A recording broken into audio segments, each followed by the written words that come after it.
혹시 최근에 혹은 요즘 들어서 고양이가 자꾸 새벽에 울거나 미친 듯이 뛰어다니는 경험 있으신가요? 분명히 내가 밥도 주고 물도 주고 쓰다듬어 주기까지 했는데 도대체 왜 그러는 걸까요? 안 그래도 요즘 잠도 많이 못 자고 피곤한데 새벽에 잠까지 깨면 정말 스트레스 받고 짜증나잖아요. 그래서 준비했습니다. 오늘 영상만 끝까지 보시면 고양이들이 왜 새벽마다 뛰고 우는지 분명하게 알게 되실 겁니다. 그리고 내가 한 행동 중에서 잘못된 행동은 없었는지, 우리 집 고양이가 이상한 건 아닌 건지, 마지막으로 그래서 도대체 어떻게 해야 하는데까지 해결 방법을 정말 명확하게 알려드리겠습니다. 그럼 바로 시작하시죠. 저희는 먼저 고양이가 왜 이러는지부터 정확히 알아야 해요. 이걸 모르고 해결책만 찾으면 효과가 없거든요. 고양이는 기본적으로 새벽과 해질녘에 가장 활발하게 깨어나도록 진화한 동물이에요. 야생에서 고양이의 주요 먹잇감인 작은 설치류들도 바로 이 시간대에 활동하거든요. 슬로베니아 연구팀이 2년에 걸쳐 진행한 야외 활동 관찰 연구에서 고양이의 활동 피크는 저녁 9시와 새벽 5시 두 구간에서 집중적으로 나타났습니다. 실내에서 자란 고양이도 이 생체 리듬은 DNA에 새겨져 있어요. 아무리 편하게 살아도 사라지지 않습니다. 그러면 이 본능만으로 새벽 울음이 전부 설명되냐 하면 그렇진 않아요. 실제로 새벽 울음과 질주의 행동에는 세 가지 핵심 원인이 있고 대부분의 고양이는 이 중 적어도 하나에 해당합니다. 첫 번째는 에너지 과잉이에요. 야생 고양이는 이제 먹고 살기 위해서 하루에 10번에서 20번 짧은 사냥 시도를 반복합니다.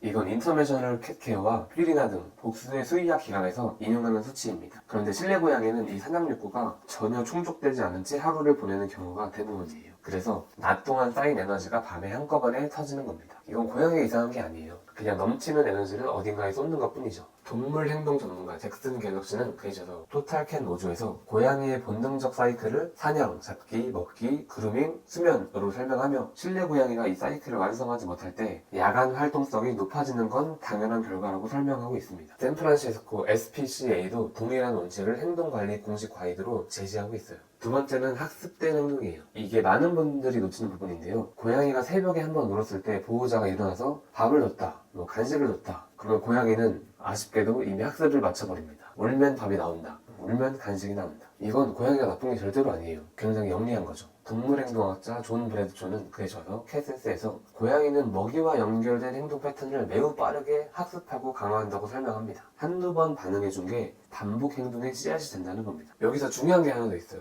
혼내주는 것도 달래주는 것도 고양이 입장에서는 전부 반응입니다. 소리 지르고 쳐다보고 방에서 나오고 심지어 고양이와 눈을 마주치는 것까지요. 고양이는 그걸 관심을 받았다고 인식합니다. 그래서 이 무시의 기준은 생각보다 훨씬 엄격합니다. 마지막으로 세 번째는 의학적 원인입니다. 대표적인 게 갑상선 문제예요. 갑상선은 몸 앞쪽에 있는 작은 기관이라고 보시면 되는데 쉽게 말하면 몸 전체의 속도를 조절하는 스위치 같은 역할을 합니다. 그런데 이 스위치가 고장나서 계속 과하게 켜진 상태가 되면 몸이 쉬지 못하고 항상 빠르게 돌아가게 됩니다. 항상 뭔가에 쫓기듯 불안하고 초조한 상태가 지속되는 거예요. 그러니까 밤에도 가만히 있지 못하고 울고 돌아다니는 거고요. VCA 동물병원 공식 자료에서도 야간 발성 증가를 이 질환의 흔한 증상으로 명확하게 기재하고 있습니다. 그리고 고양이도 나이가 들면 치매가 올 수 있다는 거 알고 계셨나요? 사람의 치매랑 거의 똑같아요. 자기 집인데 갑자기 여기가 어딘지 모르겠고 익숙한 공간인데 길을 잃은 느낌이 드는 거예요. 국제학술지인 애니멀스의 2010년 게재된 연구에 따르면 이런 증상을 가진 고령 고양이 보호자의 약 40%가 방향 감각 상실이 야간 울음의 주요 원인이었다고 응답했어요. 특히 10살이 넘은 고양이가 갑자기 밤에 울기 시작했다면 이런 가능성도 한 번쯤 떠올려 보시는 게 좋아요. 야간 울음이 갑자기 시작됐다면 가장 먼저 할 일은 내가 무심코 반응해준 적이 있는지 되돌아보는 거예요. 앞서 말씀드린 것처럼 보호자의 반응 하나가 행동을 강화시키거든요. 그 부분을 먼저 점검해보시고 오늘 알려드린 방법들을 충분한 기간 꾸준히 시도해봤는데도 전혀 달라진 게 없다면 그때 수의사와 상담하시는 게 순서에 맞습니다. 자, 그럼 이제 많은 분들이 무심코 하고 있는 실수에 대해서 얘기를 해볼게요. 이게 오늘 영상에서 가장 중요한 부분입니다. 무시하면 된다는 건 알겠는데 며칠 해봤는데 더 심해졌어요. 이 말을 들으면 마음이 쉽게 무너지죠. 그런데 이게 사실 무시가 제대로 작동하고 있다는 신호입니다. 행동심리학에는 속어 폭발이라는 개념이 있습니다. 무시를 시작하면 고양이는 처음에 더 크게, 더 오래 울면서 반응을 끌어내려고 시도해요. 예전엔 됐으니까요. 이게 며칠, 심한 경우에는 몇 주까지도 이어질 수 있습니다. 영국 심리학회 고양이 행동 훈련 자료에서도 이 현상을 명확하게 설명하면서 무시 도중 한 번이라도 반응하면 소거 과정이 처음부터 다시 시작된다고 경고하고 있어요. 간헐적 강화라는 원리 때문인데요. 이게 매번 반응하는 것보다 가끔 반응하는 게 오히려 더 행동을 더 강하게 고착시킵니다. 슬롯머신 원리라 보시면 돼요. 어쩌다 한 번 되니까 계속 시도하는 거죠. 그래서 한 번 들어줬다가 더 심해져가지고 이후 이제 한 달, 두 달 넘게 무시하면서 버텨서 겨우 해결됐다는 경험을 가진 보호자들이 있는 것도 바로 이 이유 때문입니다. 항상 일관성이 제일 중요합니다. 그러면 아파트나 빌라에 사시는 분들은 어떡하냐고요? 이유 때문에 도저히 무시할 수 없다는 현실적인 문제 충분히 이해합니다.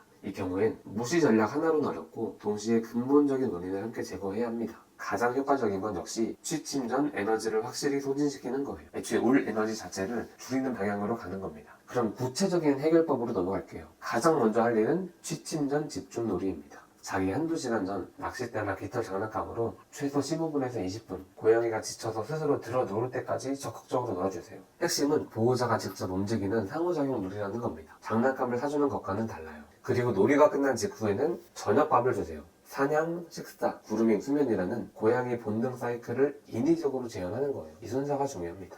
AAFP와 ISFM이 공동으로 발표한 고양이 환경 가이드라인에서도 이 포식 사이클을 취침 전에 완성시키는 걸 야간 활동 관리의 핵심 개입으로 명시하고 있어요. 자주 받는 질문 하나 드릴게요. 자기 전에 놀아주고 밥도 줬는데 왜 또 울어요? 이건 이제 루틴이 잘못된 게 아니에요. 이미 강화된 습관이 자리 잡아 있기 때문에 시간이 좀 필요한 겁니다. 한두 번 지킨다고 바로 바뀌지 않아요. 최소 2주에서 4주 일관되게 유지해야 변화가 조금씩 보이기 시작합니다. 새벽에 고양이들이 울고 뛰어서 깨가지고 스트레스 받을 바에는 잠자기 전에 10분에서 15분 놀아주는 게 오히려 더 효율적일 수 있으니까 무조건 한번 시도해 보시기 바랍니다. 두 번째로는 자동급식기 도입인데요. 새벽에 고양이가 울기 시작하는 시간대보다 30분에서 1시간 이른 시간에 소량급식을 설정해두면 배고픔으로 인한 울음을 차단할 수 있어요. 예를 들어 고양이가 매일 새벽 1시에 운다. 그러면은 밤 12시나 12시 반에 사료가 나오게끔 세팅을 해두는 거죠. 이때 핵심은 보호자가 직접 주는 게 아니라는 거예요. 기계가 주는 겁니다. 사람을 깨우면 답이 나온다 라는 연결고리를 만들지 못하게 하는 게 목적이에요. 세 번째, 환경자극입니다. 창문 옆에 새 모이통을 설치하거나 고양이 전용 영상을 저전력 화면으로 틀어주는 것만으로도 낮 동안의 자극 욕구가 일정 부분 해소됩니다. 샌프란시스코 SPCA 행동 가이드에서도 이를 기본 환경 자극으로 권장하고 있어요.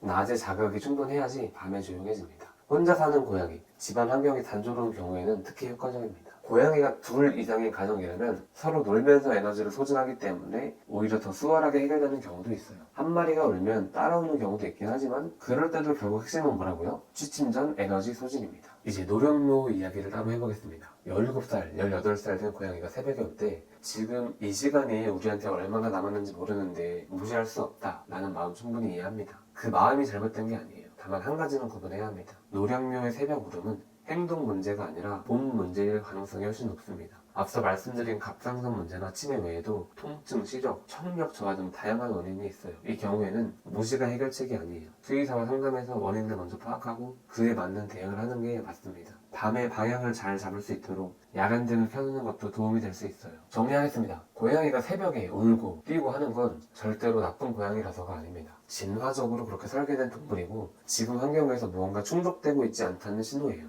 에너지가 남아있는지, 한 번이라도 내가 반응해줬던 적이 있는지, 아니면 고양이의 몸에 문제가 없는지 이 세 가지를 순서대로 확인하세요. 그리고 무시하는 걸 선택했다면 처음엔 더 크게 올 수 있다는 걸 반드시 각오해야 돼요. 그게 잘못되고 있는 게 아니에요. 그 구간을 일관되게 버텨야 행동이 바뀝니다. 당장 내일 달라지지 않아도 괜찮아요. 2주, 4주 꾸준하게 하는 게 훨씬 중요합니다. 네, 그래서 오늘 이제 고양이가 새벽마다 울거나 뛰면 어떻게 해야 되는지 다 알아봤는데요. 마지막으로 영상이 도움이 되셨다면 구독과 좋아요 부탁드리고 저는 고양이 행동 건강, 생활 환경에 대한 근거 있는 정보를 계속 올릴 예정입니다. 궁금하신 점은 댓글로 남겨주시면 최대한 답변드리겠습니다. 감사합니다.